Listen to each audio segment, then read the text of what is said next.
Cafe থেকে শুরু করে রাজপথ সবখানেই এখন একটাই আলোচনা, কার হাতে উঠছে এবারের ফুটবল বিশ্বকাপের সোনালী ট্রফি। বিশ্বকাপের মহোৎসব শুরু হতে না হতেই বিশ্বজুড়ে বইছে উন্মাদনার ঝড়, আর সেই ঝড়ের হাওয়া বেশ ভালোভাবেই লেগেছে ইউরোপের ফুটবল পরাশক্তি পর্তুগালে।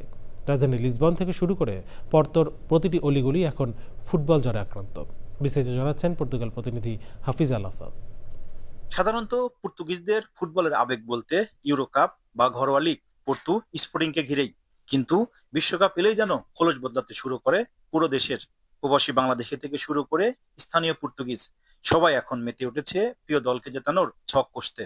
পর্তুগালের সংস্কৃতিতে ফুটবল দেখার আসল মজা হলো ক্যাফেতে বসে আড্ডা দেওয়া। বিশ্বকাপ উপলক্ষে শহরের বড় বড় স্কোয়ার ও রেস্তোরাঁগুলোতে বসানো হয়েছে বিশাল আকারের জয়েন্ট স্ক্রিন।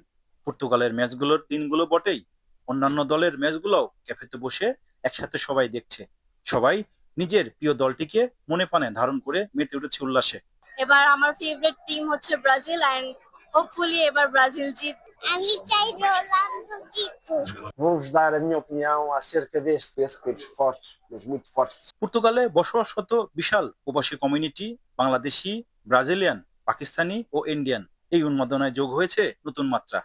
বিশেষ করে ব্রাজিলিয়ান ও পর্তুগিজদের মধ্যকার ফুটবল রসায়ন ও এশিয়ান কমিউনিটির আর্জেন্টিনা ব্রাজিলের লিসবনের আবহাওয়া যেন আরো গরম করে তুলেছে। মাঠের লড়াই শেষ পর্যন্ত কার মুখে হাসি ফুটাবে সেটা সময়ই বলে দেবে। আপাতত পর্তুগালের ফুটবল প্রেমীরা বেশ মজাই আছেন এই ফুটবল বিশ্বকাপে। রাজধানী লিসবনের পাঁচশো কমার্শিয়া থেকে হাফিজ আল আসাদ, চ্যানেল আই।